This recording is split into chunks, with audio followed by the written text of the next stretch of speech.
Well, thank you, Ross, very much for that kind introduction. And ladies and gentlemen, thank you so much for coming out tonight. It's wonderful to see you all here. Can everybody hear me okay?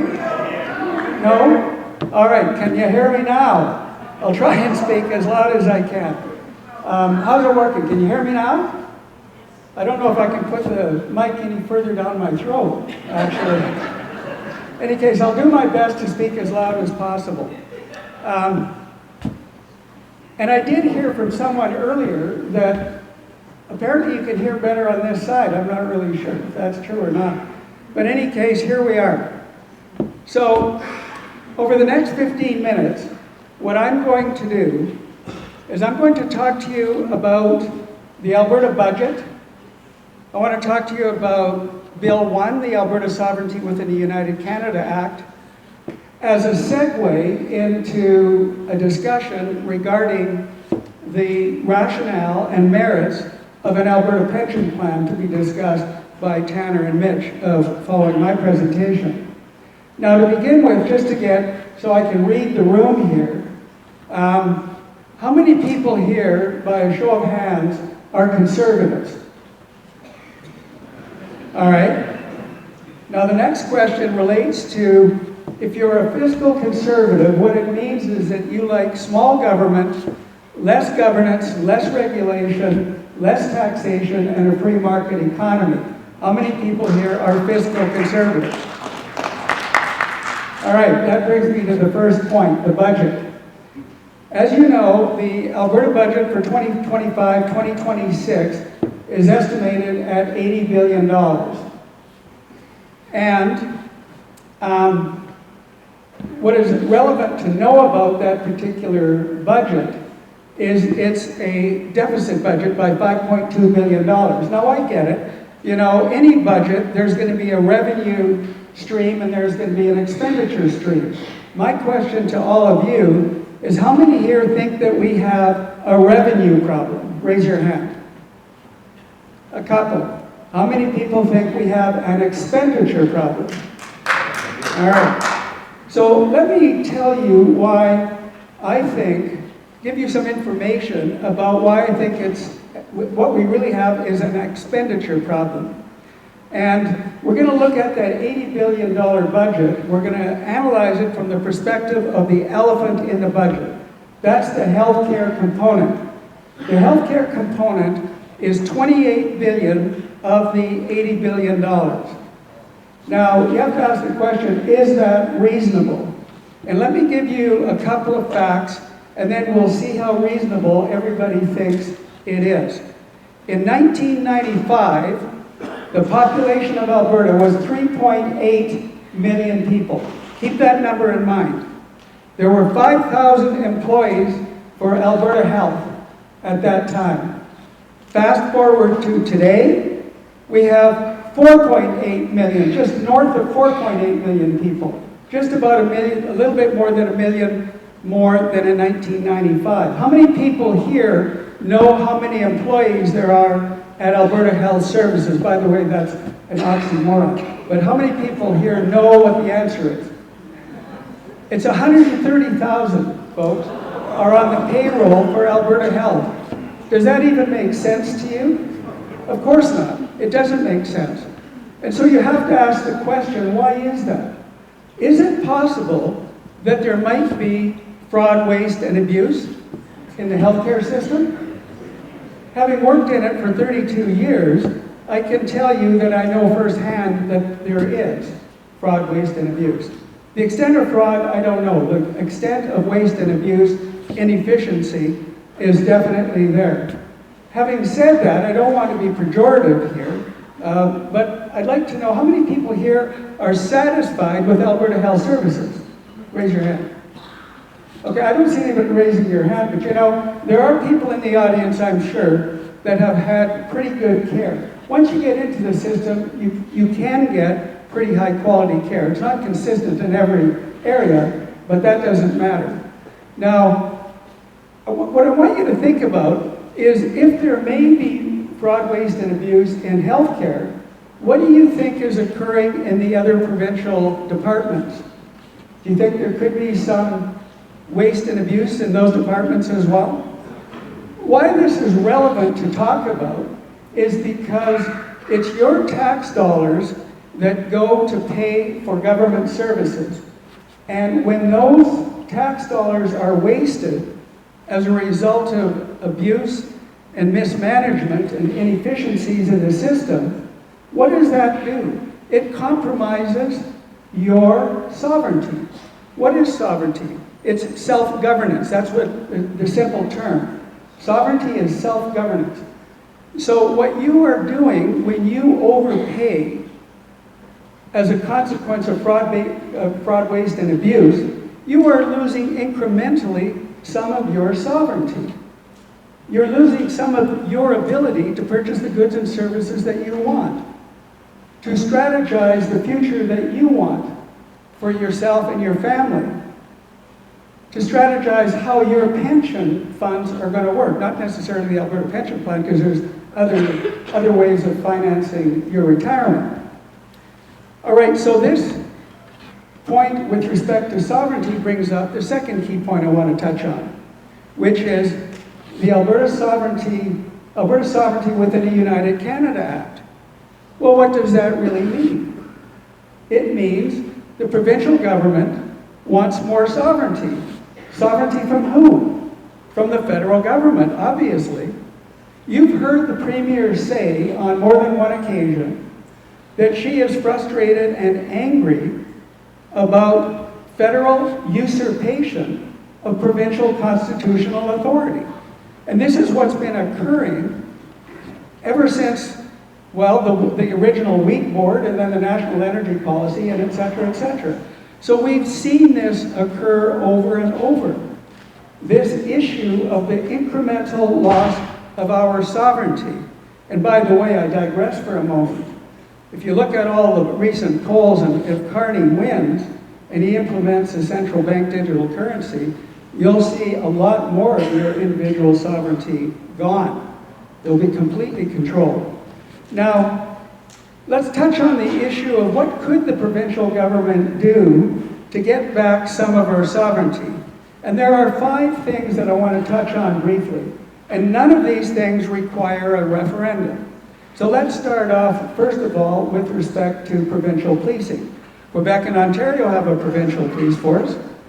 So what's happening in Alberta, it's incrementally occurring through the development of sheriffs and marshals in various municipalities. So this is occurring, and this is a component of sovereignty, right? Because with the federal government's control of the RCMP, they can do what? They can take your property. And you might remember David Lametti, who was the former Minister of Justice under Stooge Trudeau, the most recent one, who once said, this is Lametti, he said, Canadians don't have the right to own property. Really? Well, I don't think that's very accurate. So you can see that just the concept of taking control of provincial policing is another form of getting back some of our control, some of our sovereignty, some of our ability to be answerable, because those provincial police will be answerable to the provincial government, not to the federal government. All right, so what's the next thing that the provincial government could do? Well, how about employment insurance? We overfund the employment insurance plan by $1 billion a year. Well, like I said earlier, if we're losing $1 billion a year because we overfund employment insurance, that incrementally takes away, again, some of your sovereignty. Let's look at the third thing. Provincial tax collection. Well, provincial tax collection is a good one. He who has the gold rules, right? In Quebec, collects corporate and provincial taxes, but not federal taxes. The provincial government in Quebec. In Alberta, our provincial government collects corporate taxes, but we could be collecting personal income tax as well, which sets the stage for taking control of federal taxation. So this would be another notch on our sovereignty belt if we were able to get control of provincial taxation. If we had control of federal taxation, by the way, we would have sovereignty, because we'd be in a position then to say to the federal government, this is what we're willing to pay for. And by the way, we're going to want to do an audit every year to be sure that our contributions are being used the way we want them to. We can contribute our 2% to a military, for example, controlled by the federal government. All right, so the next thing that doesn't require a referendum is immigration. Quebec has control of immigration. We don't have control of immigration. I'm not against immigrants. I think most people are not. But the issue of immigration creates an economic problem. We have a housing shortage as a consequence. Our healthcare system is suffering as a result. Our inefficient healthcare system is compromised as a result. And of course, there are cultural irritants that occur, particularly when immigrants bring their problems from their original country back to Canada, and that creates a problem. So there's a cost and there's a cultural problem that occurs with unfettered immigration, people who are not loyal to Alberta, not loyal to Canada. All right, and then finally, what also does not require a referendum is an Alberta pension plan. Now we're having a referendum, ostensibly, but it wasn't really required because the Premier could have just taken control of and created an Alberta pension plan, but she decided that she was going to go to the public and ask for support for it. So that's well and good, but let's look at it. We give $9 billion a year to the pension plan, we get back $6. So we're ceding $3 billion every year of your sovereignty. I want you to think about when tax dollars are waste, that's your sovereignty.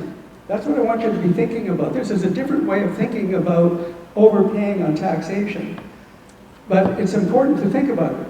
Now, if we look at federal transfers, for example, some $60 billion a year that we give to the federal government, and we get back roughly half of that. Well, if you go back to equalization, the national energy policy, equalization and federal transfers, what we're looking at since roughly 1980 is the loss of about $750 billion that's gone to Ottawa, for which we've not received 1 cent of that back. So we've ceded that much sovereignty to the federal government. Now, let's look at, the difficulty in dealing with the federal government. The problem that we have is if you wanted to, for example, fix the Canada Health Act, or you wanted to get out from under Bill C-48, or you wanted to get out from under and prevent a central bank digital currency, or you wanted to do a variety of other things where Alberta has lost control of those areas, then Alberta needs leverage. And it's leverage that we don't have. And let me give you the best example. You'll remember during the Jason Kenney era, we had a referendum. Well, first of all, he commissioned the Fair Deal Panel, right? You all remember the Fair Deal Panel? And there were numerous recommendations that were made. Numerous. And one of them was to end equalization. So Mr. Kenney decided that, well, he was going to have a referendum on ending equalization. And what happened? 62% of Albertans voted to end equalization. And what happened? Nothing. Why? Nothing happened because nothing could happen. Jason Kenney knew that that referendum was a virtue signaling referendum to placate Albertans that are frustrated with the federal government and wanted an end at least to equalization. So why couldn't he do anything about it? Because he had no leverage. He knew he had no leverage. There's really only one way, folks. It could be two, but there's only one legal pathway that we have. Yeah, I know what you're thinking. There's only one legal pathway for Alberta to have leverage in dealing with the federal government and the rest of Canada. And that is if we empower the provincial government, our provincial government, to restructure our relationship with Canada. And what that takes is triggering the Clarity Act. Triggering the Clarity Act occurs consequent to a successful referendum on Alberta sovereignty. Now, for those people who are concerned about Alberta leaving Canada, that a successful referendum doesn't necessarily mean that that will happen. That has to be the intent of the referendum, but the outcome of the referendum is this. What it does is it obligates the federal government and the provinces to negotiate with Alberta. It obligates them legally, okay? There's nothing else that does that. This is, therefore, enhanced leverage that the Alberta government has. It forces, that referendum forces the rest of Canada to negotiate with Alberta. Now, where the real leverage is in the negotiations themselves. The Premier could be saying, these are the things that we want. And particularly if she said, we want control of all tax collection, that would go a long way in creating Alberta sovereignty. But the other provinces would probably want the same thing, right? Very likely. So in a very real way, folks, you know, the whole concept of Alberta sovereignty is related to what you are all willing to do, and whether you are willing also to convince your friends and family that things are not very good in Canada right now. And they could be a whole lot better if we were a sovereign nation unto itself, or we were a sovereign nation within Canada, or perhaps even Alberta 51. One of the most important points to understand for people who do not want Alberta to leave Canada is this. The fourth paragraph of the preamble of the Clarity Act states not only that negotiations are compulsory, but it also says negotiations might lead to secession. The corollary is negotiations might not lead to secession if Alberta gets everything that it wants in those negotiations. With respect to my closing comment, it's simply this, because the following speakers are going to speak to the Alberta Pension Plan, the rationale and the wisdom of an Alberta pension plan. I want you to think simply that taking control of our pension is another form of sovereignty. It adds to those 5 things that I mentioned, and it helps fulfill the provincial government's wish for greater sovereignty, i.e. Alberta sovereignty within a United Canada Act. But that successful referendum, though, by the way, could lead to much more. And we do need to get out from under what is very likely going to be a very much more oppressive, pending federal Liberal government based on the polls today. And if you saw them today, Ipsos Reid came out 42% in favor of the Liberals, 36% in favor of the Conservatives. So this is a problem, but not for some people. All right. And that's okay. We're a democracy, and it's okay for people to have dissenting views. But some people don't like to have control of their wealth and affairs. Some people, like those folks, would rather have the central government control every aspect of their life. Ladies and gentlemen, thank you very much.